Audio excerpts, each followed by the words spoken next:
ဒီနေ့မှာတော့ကျွန်တော်တို့ Minecraft ထဲမှာကျွန်တော် Mobile Legends game ကိုကျွန်တော်တို့ server ထောင်ပြီးဆော့သွားမှာဖြစ်ပါတယ်ခင်ဗျာကျွန်တော်ဒီပေါ်လေးမှာပဲကျွန်တော်တို့ Mobile Legends game ပွဲယူကျွန်တော်စတင်သွားမှာဖြစ်ပါတယ်ဘယ်လိုမျိုး game ပုံစံဆော့မလဲဆိုတော့ညီကိုတို့ကျွန်တော် video လေးကိုအဆုံးထိ like and subscribe လေးလုပ်ပြီးတော့ like လိုက်ကြပါဦး let's go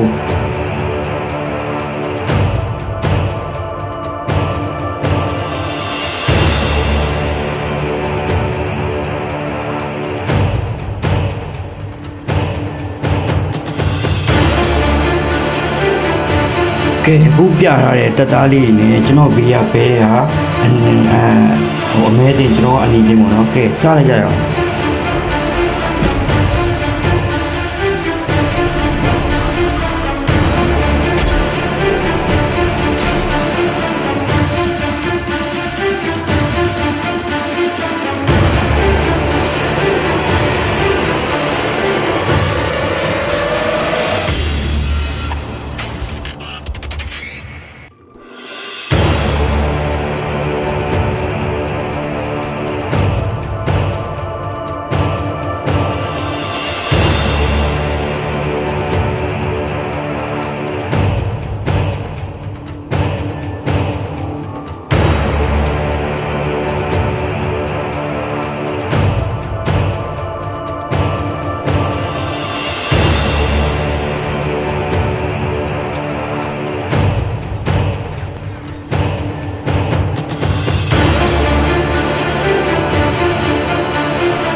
ဒီပွဲမှာတော့ကျွန်တော်ရှုံးသွားပါတယ်အဲ့တော့ကျွန်တော်နောက်ပွဲထပ်ဆော့မှာဖြစ်ပါတယ်ခင်ဗျအဲ့တော့ကျွန်တော်ရဲ့နောက်ပွဲလေးတစ်ချက်တော့ကြည့်လိုက်ကြရအောင်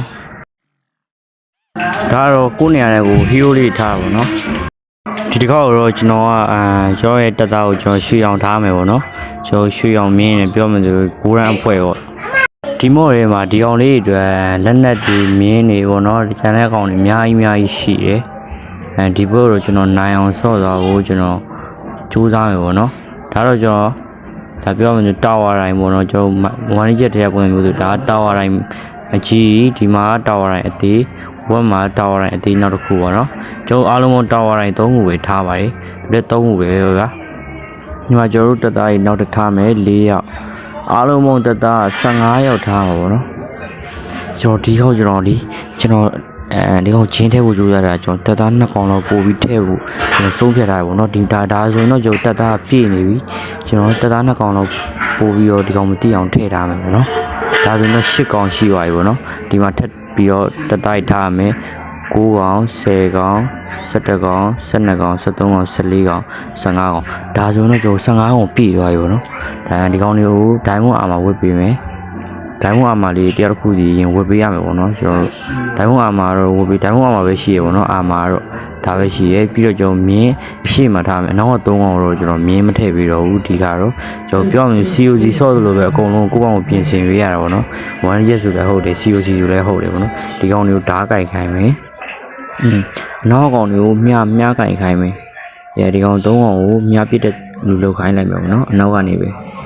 ဒီကောင်တွေကိုကြတော့ဒီကောင်ဘာလို့ခိုင်းအောင်မြားဘက်ကဒီကောင်ဓာတ်ပေးလိုက်မယ်ဒီကောင်နဲ့ဓာတ်ဒီကောင်နဲ့ဓာတ်ဒီကောင်နဲ့ဓာတ်ဒီကောင်နဲ့ဓာတ်ဖွဲ့ပေါ့နော်ဟိုဘက်ကိုကျွန်တော်ဆုံးမကြီးပေးဖို့ဆုံးဖြတ်ထားပါတယ်ဆုံးမကျွန်တော်ဆုံးမလည်းကျွန်တော်ပေါ်တီးသေးတော့မဟုတ်ဘူးဆုံးမ4ကောင်ဒီဘက်မှာထားလိုက်ပါပေါ့နော်ကျွန်တော်သူ့မော်ဆွမ်းနဲ့နိုင်လို့ကျွန်တော်ထင်တယ်ရိုးကျွန်တော်ဒီမှာတစ်ကောင်ပူထားလိုက်ပေါ့နော်သူမသိအောင်လို့ကျွန်တော်ဒိုင်းမွန်အာမှာဝတ်ပေးမယ်သူ့ကိုတစ်ကောင်တော့ပူသွားပြီပေါ့နော်ကျွန်တော်ပြီးတော့ဒီကောင်ကို TNT ပေးလိုက်မယ်နောက်တစ်ကောင်ထပ်ပူလိုက်မယ်နောက်2ကောင်3ကောင်ပေါ့နော်အားလုံးကသူမသိအောင်ကျွန်တော်ထားတာ3ကောင်နောက်ကောင်3ကောင်ကိုကျွန်တော် TNT ပဲပေးလိုက်ပါပေါ့နော်ဒါဆိုတော့ကျွန်တော်ဘက်တော်လေးကိုမှအဖွဲတောင်းသွားပြီလို့ပြောရပြီကျွန်တော်သူ့ဘက်ကိုမသိအောင်လို့ကျွန်တော်ဟိုဘက်အကောင်လေးကိုတွားပြီးပြောဒီကောင်ကျွန်တော်နှုတ်လိုက်တယ်ပေါ့နော်ကျွန်တော်မကောင်းကြံလိုက်ပြီပေါ့နော်အားလုံးပဲနောက်2မိနစ်လောက်ကြာမှာတော့ကျွန်တော်တို့ရဲ့ Mobile Legends Minecraft ပွဲကြီးစတော့မှာဖြစ်ပါရဲ့ခင်ဗျာ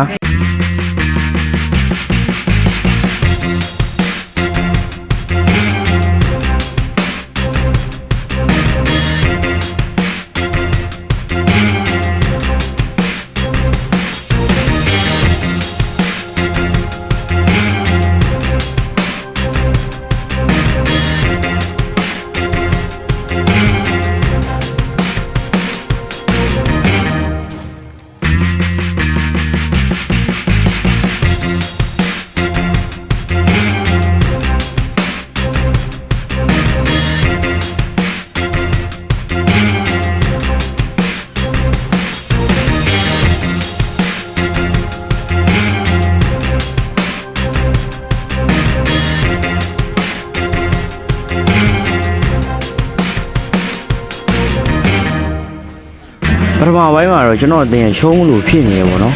နောက်ပိုင်းကျတော့ကျွန်တော်တို့ရဲ့ဆုံးမကြီးကဲလို့ကျွန်တော်နိုင်ရရှိမှုလို့လည်းဖြစ်သွားပါသေးတယ်ခင်ဗျာအခုချိန်မှာတော့ကျွန်တော်ကတော်တော်လေးဟိုမှာတက်သားကြီးကြာရှုံးတာအရင်ဟိုမှာများနေပါတယ်ပေါ့နော်သူတို့ဘက်တက်သားရအရင်အင်အားတောင်းနေနောက်ကျွန်တော်ဘက်ကတက်သားတွေကမြန်ရှိရောပေါ့ပြောရမယ်ဆိုသူတို့ကိုရေးချတယ်ပြီးမှဆုံးမကြီးကိုလာခိုင်းတယ်ပေါ့နော်ကျွန်တော်မော်လို့ကန်ပေးရတယ်ဆုံးမကြီးကပြီးကြမှာရောက်တော့မှဖြစ်သွားတယ်ဒီမှာဆိုကြည့်လိုက်ကျွန်တော်တို့ကအတင်းဟာကျွန်တော်ဟိုဟာအတင်းဟာနည်းနည်းလေးပဲရှိတော့တယ်သူတို့မှအရင်ဖွဲ့တောင်းနေတယ်ကျွန်တော်နောက်ပိုင်းမှာအန်အောရက်တစ်ခုဖြစ်မြောက်သွားတယ်ပေါ့နော်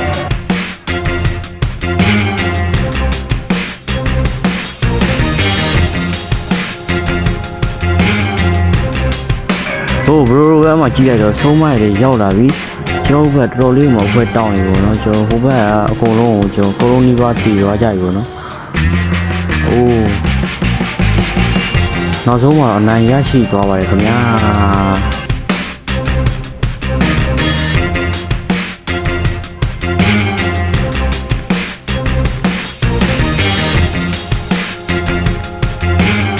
အားလုံးပဲကျွန်တော်ဗီဒီယိုလေးကိုအဆုံးထိကြည့်ပေးတဲ့အတွက်အထူးကျေးဇူးတင်ပါတယ်နောက်တဲ့ဗီဒီယိုတွေမှာလည်းထူးခြားတဲ့မော်တွေနဲ့စိတ်ဝင်စားစရာကောင်းတဲ့ဗီဒီယိုလေးကိုဖန်တီးဖို့လေးရှိတဲ့အတွက်ကြောင့်မို့ကျွန်တော်ရဲ့အကောင့်လေးကို subscribe လေးလုပ်ခဲ့ပြီးတော့တောင်းဆိုရပါတယ်ခင်ဗျာ